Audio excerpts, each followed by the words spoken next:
Yeah,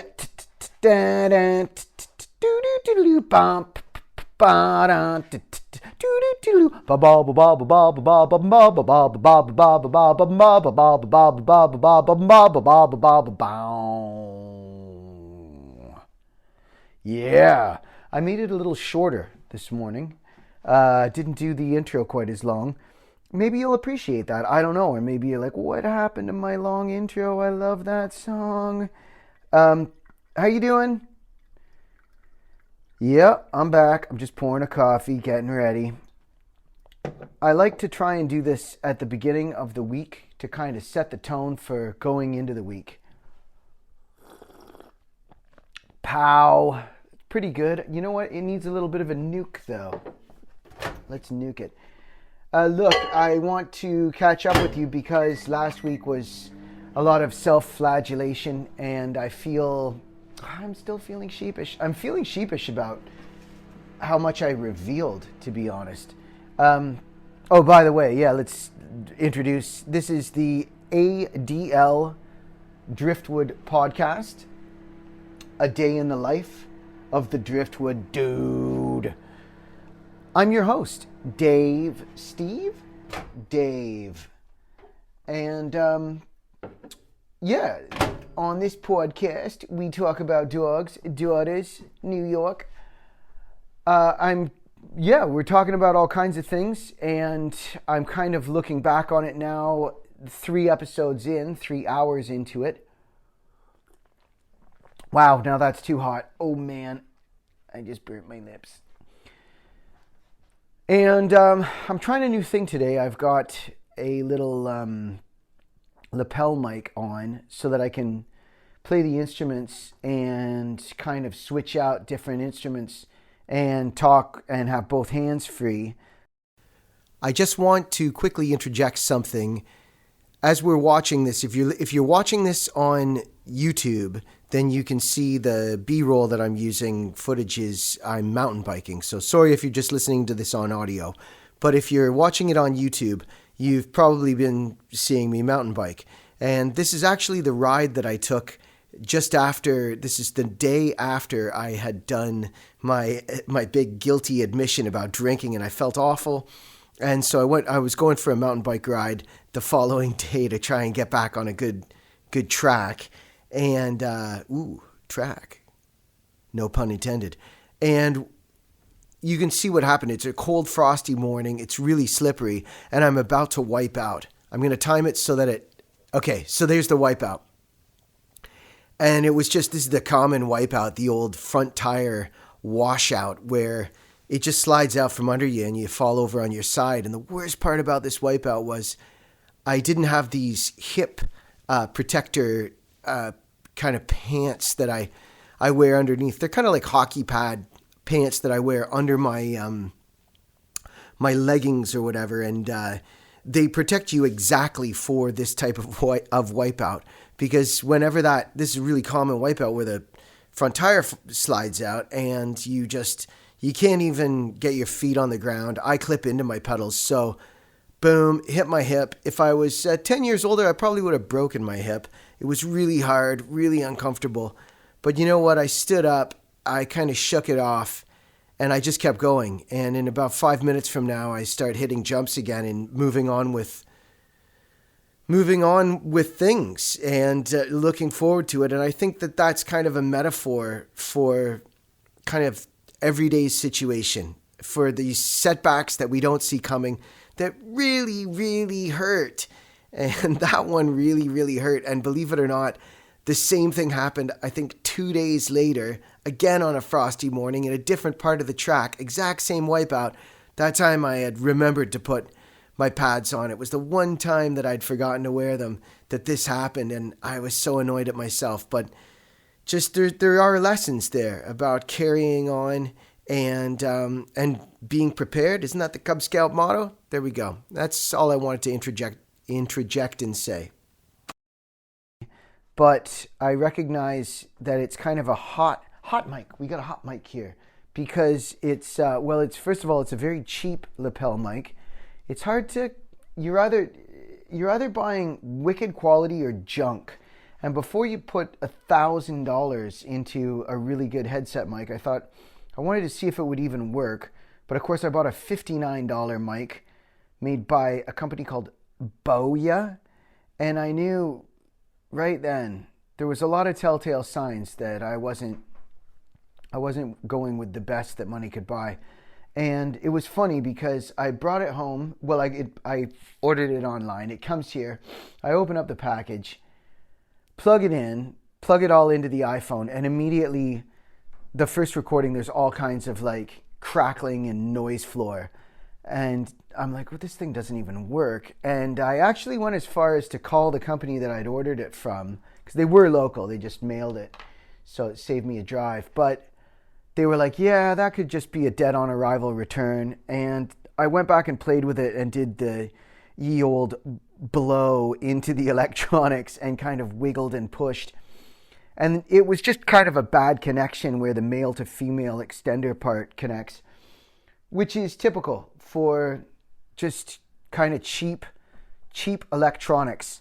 I'm not going to say the country's name, but I think with a name like Boya, we all know where this junk is coming out of. And anytime you buy something that is really that cheap, particularly if it's plastic and electronics, it's like broken quite often as soon as you pull it out of the box. I've had that experience with fans and with a number of things. We bought a tricycle for my daughter. This isn't electronic, but we put it together and it never really worked, in the sense that she could never pedal it because the pedals were too kind of close together to the hub. So you couldn't actually get enough leverage to pedal yourself. She never could. I was like, I don't think it's that she can't ride a tricycle. I think it's that she can't ride this tricycle. So can you believe that they actually produced something that crappy? You know, painted it all. It was a Peppa Pig brand too. So it's like a brand name. So Peppa Pig is signing off on this tricycle that doesn't even work. My wife buys it. We bring it home. I assemble it. And, first my daughter was little. She couldn't ride anything. But it was many months, maybe a year on, that I was like, I don't think this thing actually works, like functionally. It's, yeah. And into the garbage it went. Who knows? And that's the state of the world these days. So then I went and bought her next bicycle. I got her a really good one for her two-wheeled bicycle and, paid a lot of money. It was like a $300 Trek. Nice bicycle for her. She's outgrown it. So, you're kind of damned if you do and you're damned if you don't with stuff. These days, I know this is going to sound like so hypocritical, because I think some people think of me as Mr. Material Possession, but I really have tried recently to downsize that kind of stuff and cool it on the purchasing. And I think that's the only answer when it comes to gear is maybe take your time before you load up on stuff. Think about it. I have slowed it down a lot lately, and one of the reasons why I have slowed it down recently is because the topic that we're going to get into, which is the days of 49. And how that relates to the days of 49 is, I have done a cooling off of my life. I've changed my lifestyle. I said in the last one that I kind of work from home now, and I got rid of a lot of overheads so that I could move into my house and work out a home studio. And with that came kind of purging a lot of gear. And so that led to the idea of, just cool it, because gear is all fun while you have it and you're acquiring it and you're adding more and more and more. And it's wonderful. But one day you run out of room and all of a sudden you just have all this stuff that you gotta kind of figure out what to do with. And suddenly all that stuff becomes a hassle. So yeah, easy on the purchasing of the cheap Peppa Pig tricycle. Let's move on. I want to address my self-flagellation in my previous podcast. it was a week ago, actually yesterday, and I had drank the night before. And so, as I like to do, I like to kind of start these off with a little, a general ramble, and I'm not gonna ramble as long on myself in this intro part. So I'm gonna get to the music quicker. Don't bore us. Get to the chorus. I will get to the music. I want to address the fact that I did go on and on in the last one about the drinking, and I felt kind of strange about it afterwards because I was like, wow, I really revealed that. But on the other hand, I want to also share what I'm interested in. So this is never going to work if I have to prepare a long-winded kind of, broadcast TV style level of show. I really want to be myself with this audience. And I want to be able to kind of talk about the things that are interesting to me, like Peppa Pig tricycles and buying cheap junk versus saving up and getting the real thing, or, whatever the thing is that we're talking about, or trying to do a podcast with a cheap lapel mic in your studio. Who knows? I don't want to be encumbered by the idea that I have to hide behind a character and not be genuine, and I went around and around thinking, should I delete those episodes and just start over? But if I just start over every single time I kind of want to change or pivot direction, I mean, everything will just end up going in the garbage can, like the Peppa Pig tricycle, and never going online. So I figured I might as well just start. That's who I am. I didn't give away hugely personal information. I mean, these are all things that you could tell just by looking at my face. You can tell that I'm a white middle-aged guy who has a penchant for booze. I mean, we know these things about me. This is obvious. And I really want to just make this something that I enjoy doing so that I will continue doing it. And if I am free to talk about the things that are on my mind, I'll be more inclined to continue with it. So, that's kind of my a little last bit of self-flagellation from last week. And I've listened to other people much larger than myself who all kind of go down this road. And I'm getting my tips from the master, Bill Burr, whom I've listened to since 2012 probably. I was listening to and like Bill Burr, he goes on about that stuff, about his fight with alcohol, and quite frankly, I thought he was more entertaining when he did indulge. He's been sober for 2 years, and he's gotten a lot more boring.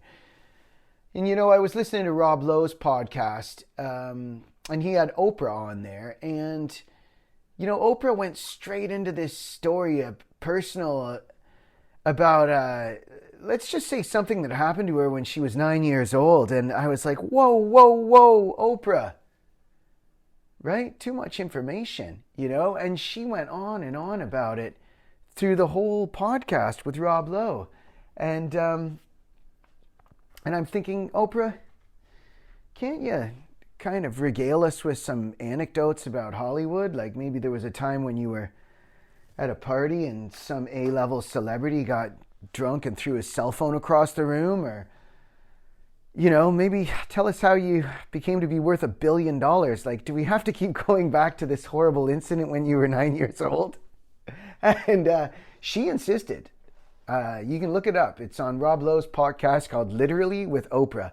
And it was still quite good. And I think that people have found that what makes podcasts interesting and compelling, but which makes it compelling listening, is when you do share stuff about yourself very vulnerably, and I understand that, and I want to be open with an audience.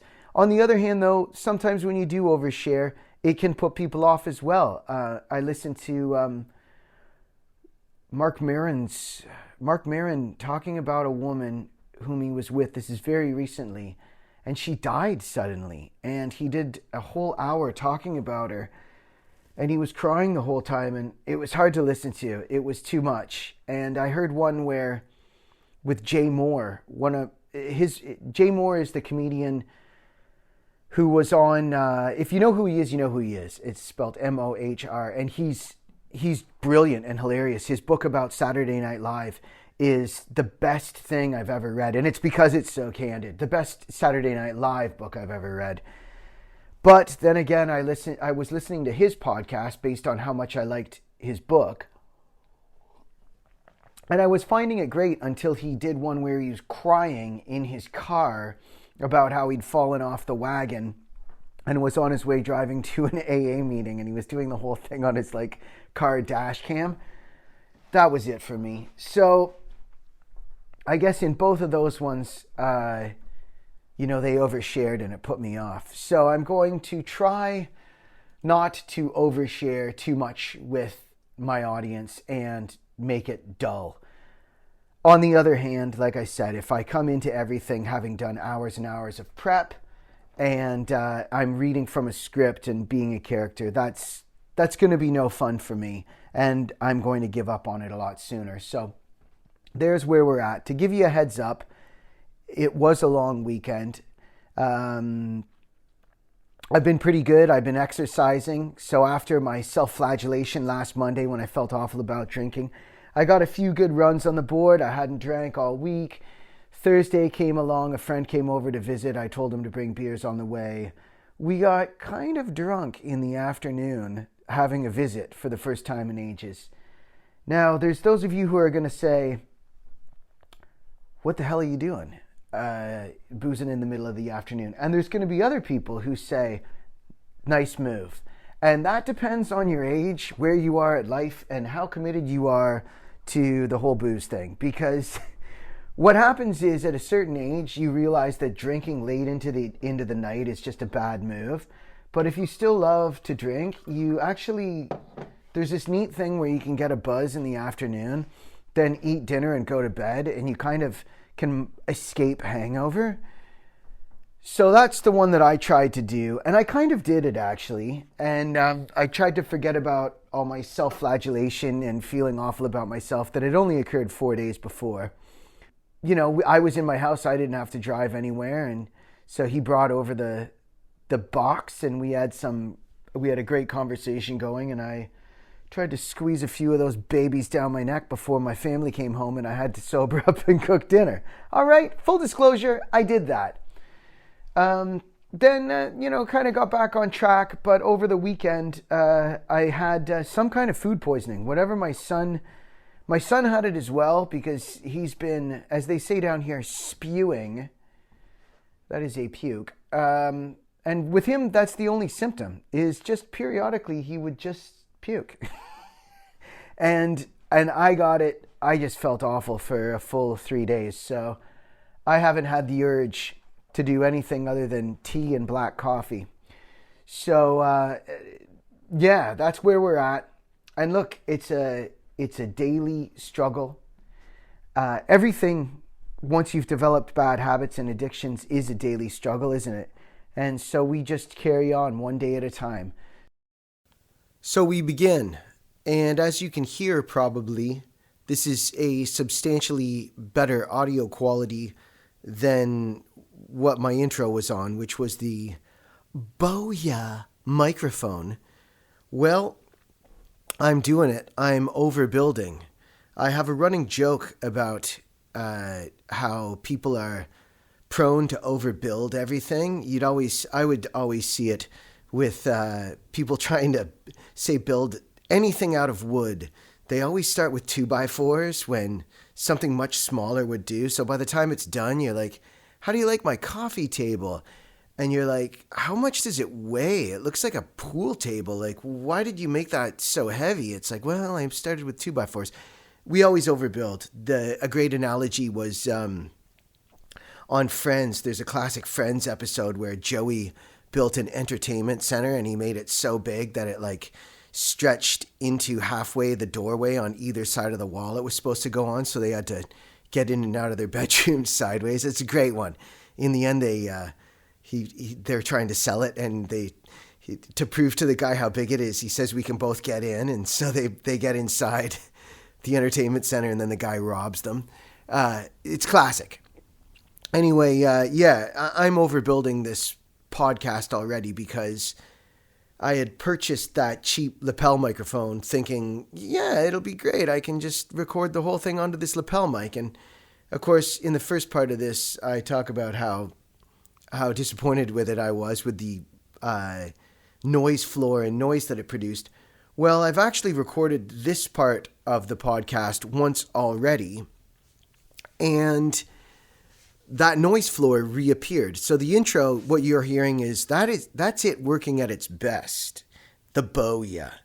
And then it suddenly developed this noise, which I didn't notice until I'd recorded the whole thing, listened back to it, and was livid. So I've done it. I've now gotten out my vocal microphone, and we're recording into the computer. I'm no longer on the comforts of my iPhone. I don't think I'm going to do this for every show, but I'm going to give it a try. I'm learning as we go, and so this is me learning this process, giving it a shot, doing it this way. And I guess if anything, I'm going to learn, was it any harder or more difficult, and what do we gain from it? So let's continue on.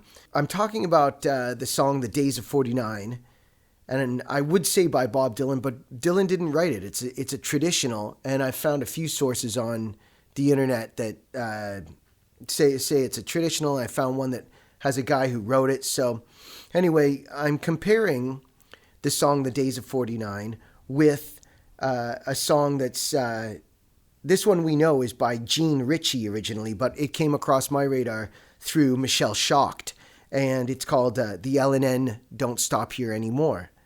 And the reason why I want to compare those two songs is they're both folk songs, they're traditionals. They've been covered by a number of different people over the years. Each time they're covered, they've changed the key of the song. The melody has changed. Not only has the key changed, actual chords changed. In Johnny Cash's version of L&N Don't Stop Here Anymore, he changes it from a minor to essentially a major key, and puts in a 5 turnaround that's not even there. I mean, he completely changes the song.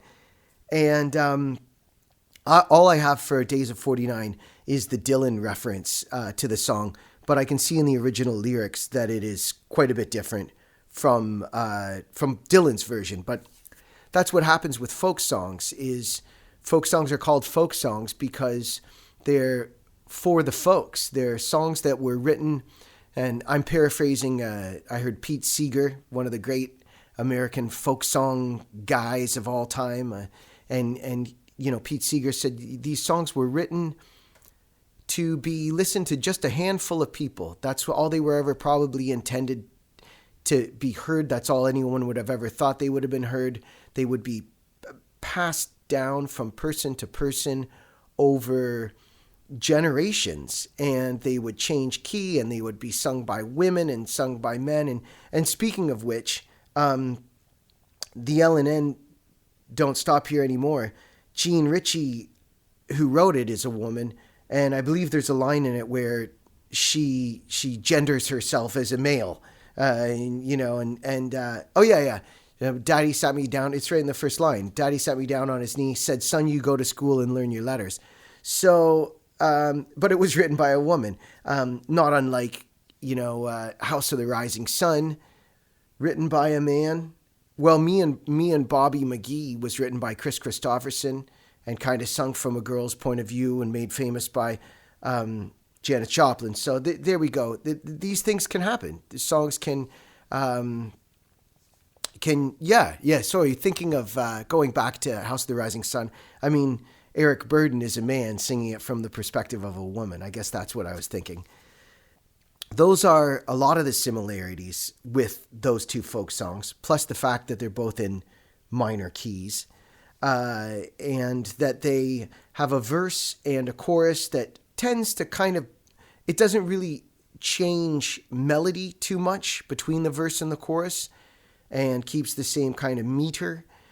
And of course, the biggest similarity in the lyrical content is that The Days of 49 is about the California gold rush of 1849. So it's about a time of prosperity and boom towns and this wild time of excess as East Coasters and people from the middle of America and all far-flung places, Canada and probably Mexico, were all rushing to Northern California to get rich with gold. And if you talk to New Zealanders, the same thing actually happened here right around the same time. People were coming from Asia and China, and that's apparently where a large part of the Chinese community in the South Island, it was all around Dunedin in the south, and man, it's cold down there.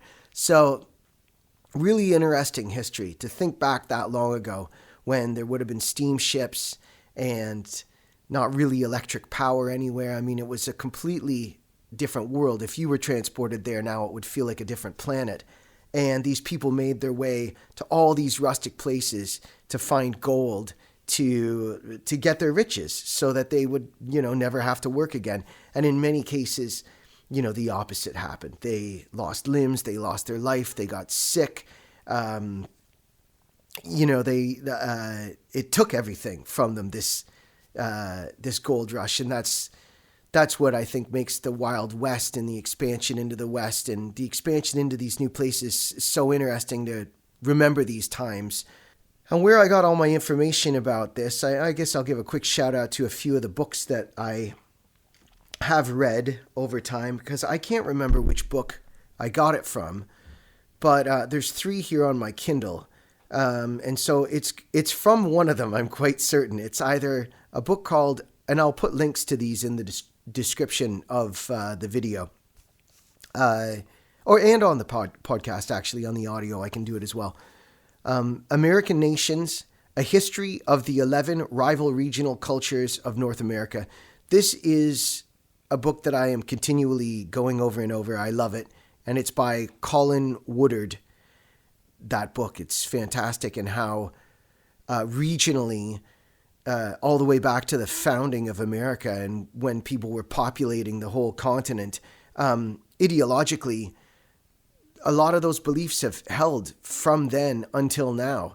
And it explains why, say, the Yankees up in the Northeast tend to have the same political values as people on the West Coast, and why Southerners, typically people in the South, are a bit more anti-government and are really big on freedom. And so, yeah, that book explains a lot. It's fantastic. And I can't remember, though, did my knowledge of the gold rush of 1849 come from that book or this one called White Trash, the 400-Year Untold History of Class in America by Nancy Eisenberg, which I also loved that book and is fascinating? Or was it A People's History of the United States by Howard Zinn? So it's one of those books. And at the risk of being mistaken for an intellectual, I do have to, again, give full disclosure that I don't actually read these books in the sense that like a normal person sits down and opens a book and reads them. First of all, they're on my Kindle, but I still cheat even harder than that. It's not an audiobook, but what I do is a thing called text-to-speech. So I have an older Kindle. They took away this feature, and I actually had to, when my old Kindle like this died, I had to go on eBay and buy another one, a used one from someone, in order to get this feature. So what I do is put on what's called text-to-speech, and the book reads to me like this. West, agreeing only that it would eventually be divided between them. On their maps there was just an enormous mass of land called the Oregon Territory, which encompassed what is now British Columbia, Washington, Oregon, and Idaho. Prior to this, the struggle in the... Looks like they're talking about the West Coast right there. So yeah, I like to listen to it spoken to me by Microsoft Sam Voice. It's a weird thing. Some people say it's weird. You know what? It really helps me fall asleep. I put earbuds in that way and can fall asleep sometimes. And if not, you just get to lie there and have a fascinating tale told to you. And I'm not really big on fictional books. I like stuff like that, history or anthropology, actually. Okay, moving into the topic of the Days of 49 and the song itself. The oldest version I can find of it, just with a quick Google search here, and I didn't look really that hard, so if you were fascinated, you could dig in a lot deeper.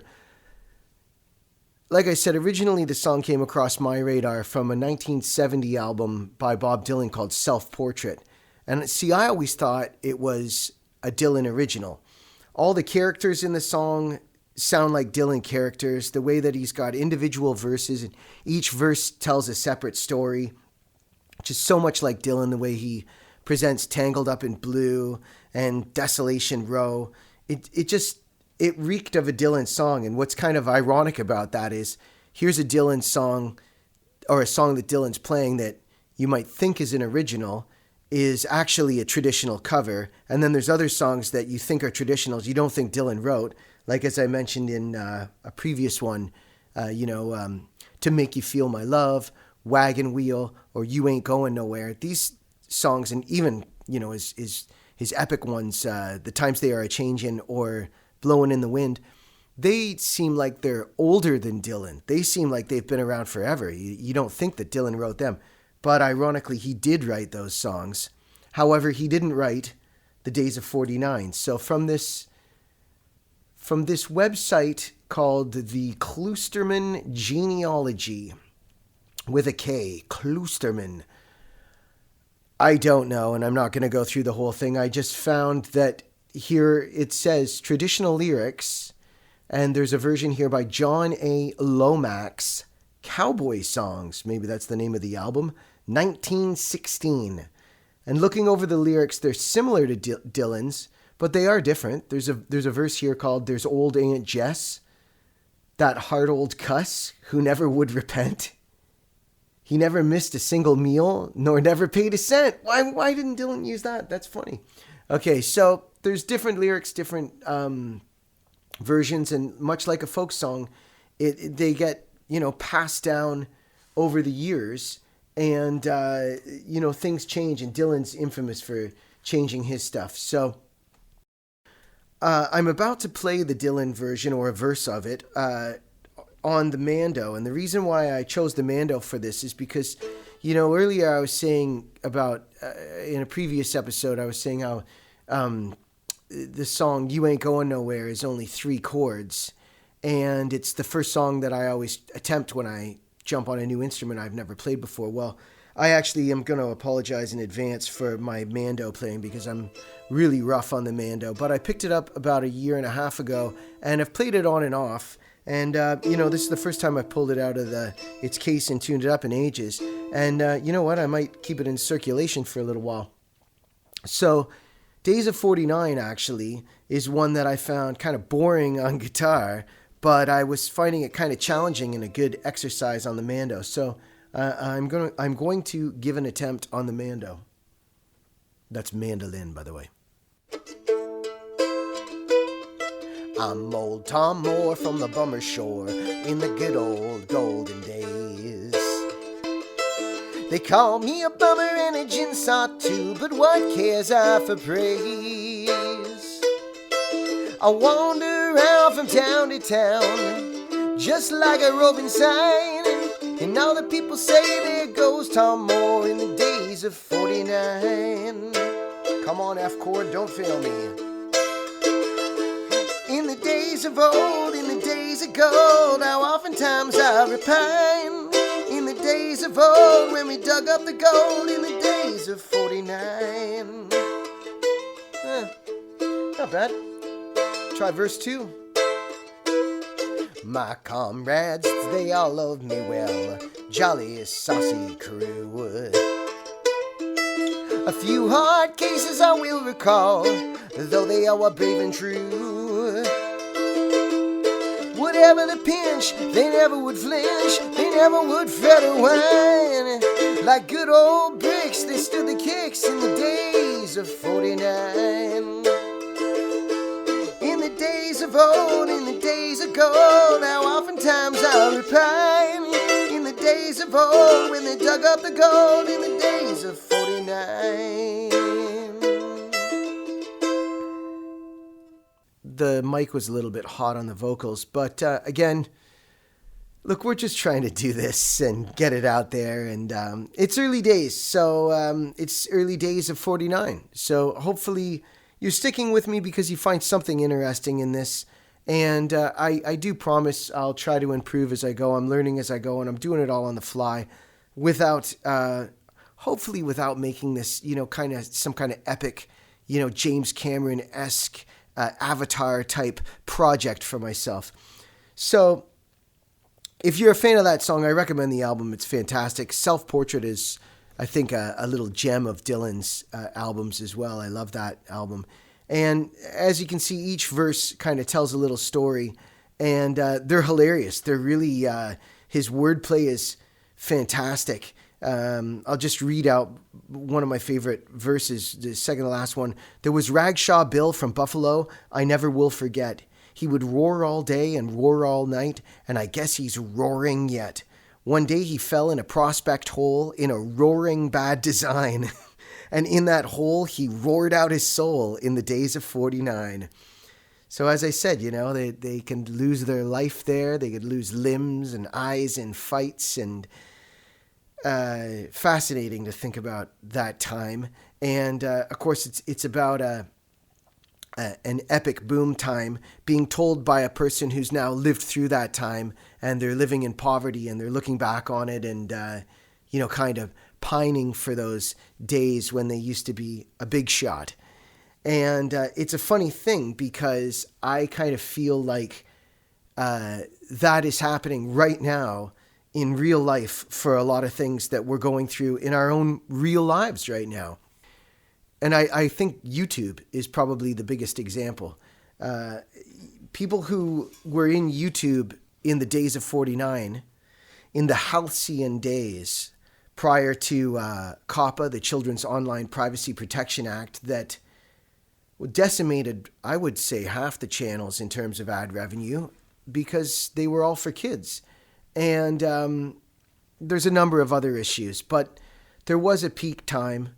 I think Logan Paul lived through it. I think around that peak era when I would say about 3 years ago was really the good time to be on YouTube doing it. But at the same time, there was a ton of abusers on the platform at that time, and that's what actually got the ball rolling in terms of the COPPA thing, because there were just so many abusers making just absolute rubbish brain poison in order to with one target in mind, and that was to get ad revenue on videos that were absolute garbage. And YouTube has clamped down on those channels, and rightfully so, but it's a different landscape on there right now, and I see that from a number of YouTubers.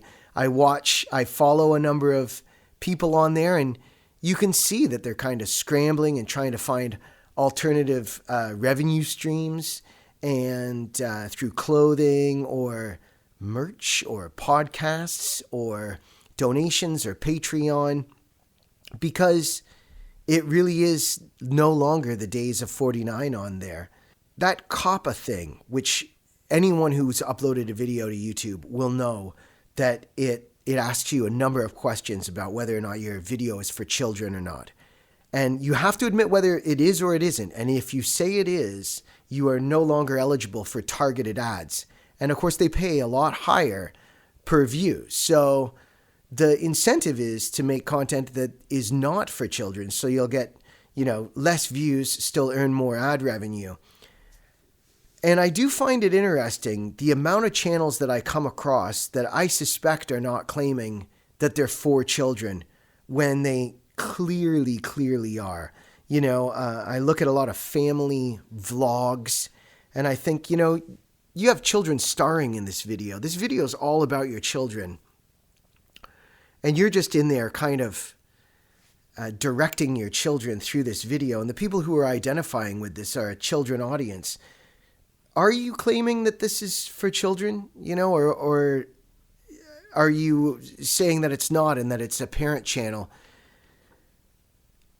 Well, I'm a big question mark about that. I don't know. Only them and YouTube would know that. But I think at some point, if there was investigations into a lot of these channels, a lot more would get turned into a for children's channel if YouTube looked at it closer. And I think it's only a matter of time. What I have found is that eventually they do get around to the bad players, and eventually things start clamping down. That's just the way that the world works. Whenever there's an easy thing to exploit, like a way that you can go out to California and dig a shovel into a stream and pull gold out of the stream with your bare hands, eventually that goes away. Just like in YouTube, they started clamping down on audio copyright across the board. It's gotten so difficult to put music on copyright. I'm going to be interested to see what happens here. Me playing a cover of Days of 49. I don't know. I mean, we'll see. The withholding tax now has come through, and they continually make YouTubers resubmit W-8 Ben forms and tax forms. It's getting more and more frequent because obviously, the powers that be that are bigger than YouTube, that's the government, are saying, look, it's time that everybody paid their fair share, and they're getting made aware of the money that's happening here. And so independent channels are being chipped away at until really it's just the corporates that are really thriving on YouTube. And interestingly enough, that's what happened in the Days of 49, because just individuals would go out there with their wagons and make their way across the whole continent in a small group, young men, maybe women, maybe young families, going out there to seek their fortune. But within a very short period of time, they'd scooped up all the easy gold, and after that it got really hard to make money from it, and you needed water and resources and water cannons and things, and suddenly it became only the corporations that could do it. And so, these individuals would look back on it, like in this song in the Days of 49, and kind of pine for those days of the easy money when there was this opportunity to get rich before different forces came from all directions and kind of clamped down on that possibility. So I'm going to switch gears now to a song about a different topic called The L&N Don't Stop Here Anymore. And that's about a train that used to go through a boom town, and I guess whatever the resources were that they were exploiting in that area are now gone, and so the train no longer stops there, and with it, the town has lost all its economy, all its income, and the kids, the fathers have no work, and they're even poorer than they ever were. That happened all throughout the States with oil and mines, and this is the early days of those resources when they found them all, and these boom towns would pop up, and then once the resources were exploited, they would disappear. This song, The L&N Don't Stop Here Anymore, was written by a woman named Jean Ritchie, who was a famous folk singer in around the 50s, I think. She played the dulcimer, and she preferred to play solo. And interestingly, when she wrote this song, she plays it in a completely different key. She plays it in A minor, and the melody's different too from what the version that I know, which is Michelle Shocked. I became aware of this song many years ago. A friend picked up the guitar and started playing it for me, and I said, "What is that? That is amazing." And he said, "Oh, that's called The L&N Don't Stop Here Anymore by Michelle Shocked." Well, she was covering this old Jean Ritchie, but I thought Michelle Shocked took it in a completely different direction. And so, what I'm going to do is I'm going to play the Jean Ritchie melody first, just to show you the difference of how it's changed over time. So the Jean Ritchie version, which is out there, it's right there on YouTube, she does it in A minor, and I'm going to sing it at an octave lower. She goes, "When I was a curly-headed baby, my daddy sat me down on his knee. He said, 'Son, you go to school, learn your letters. Don't you be no be no dusty. I'm not sure if she goes to the E minor or the G there. She does the chorus the same. I was born and raised in the mouth of the hazard holler. But it's interesting because Michelle Schacht completely changes it. Michelle Schacht plays it like this, and I'm gonna do a verse and a chorus.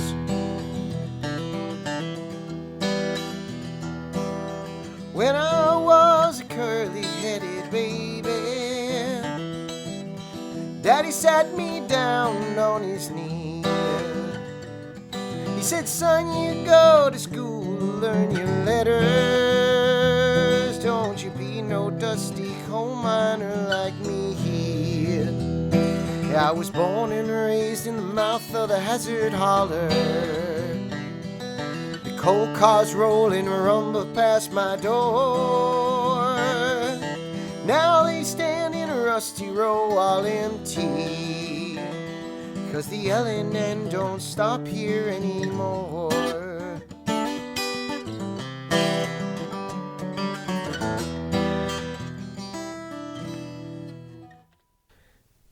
So yeah, I highly recommend that song. I just adore it. I love the story that it tells. It's from the perspective of a small child who actually is pining for the days when the L&N used to come through there, because it seemed like his dad was rich and they had lots of money. And he even turns it into a dreamscape at the end and says, last night I dreamed I went down to the office to get my paycheck like I'd done before, but there were kudzu vines all covering up the doorway, and there were leaves and grass growing right up through the floor. Again, about the dissolution of a boom time, and in the form of a folk song, and that folk song has passed its way through a number of artists over the years, and you can hear how it's changed itself. And that's what folk songs do. They mutate and they change until eventually, when they do finally become ubiquitous and everybody knows about it, quite often it isn't anywhere close to the same version that was originally written. I'm going to play you a quick example of that with the Johnny Cash version. So Johnny does it way down here in E. I think Johnny does everything in E. But he plays it also in a major, and he kind of does it like a 3-chord thing. When I was a curly-headed baby, my daddy sat me down on his knee. He said, boy, you go to school, learn your letters. Don't you be no dusty coal miner like me.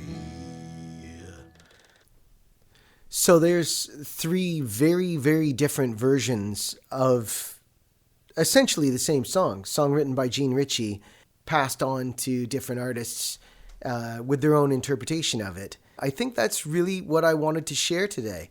I wanted to compare those songs with each other, how they move, how folk songs move through people and through generations, and compare it to now, how between YouTube and Bitcoin and the housing market, we're really seeing some ups and downs of our very own Days of 49. Now, it's worth mentioning with both those songs, they are both in minor keys. And I have said before that I think minor keys are a bit of a cheat code. I think that you get an easier, good-sounding song when you put it in a minor key. And it is more difficult to make a sincere, moving song in a major key. I find that to be a bigger challenge as a songwriter than to write a cool song in a minor key. I don't know why that is, but both of them get the kind of the minor key helping hand, the minor key cheat code. And speaking of the Michelle Schacht one, there are so many songs in that E minor vein that all kind of float around those few chords that sound awesome. And I was going to play them, but you know what? I'm just going to name them off. Turn the Page by Bob Seger is very similar in structure. Indifference by Pearl Jam. Creep by Stone Temple Pilots, their version of the song called Creep. Heard About You by the Gin Blossoms. There's a song by The Verve, You Come In On Your Own. These are all songs that I used to play in the mid-90s when I played live.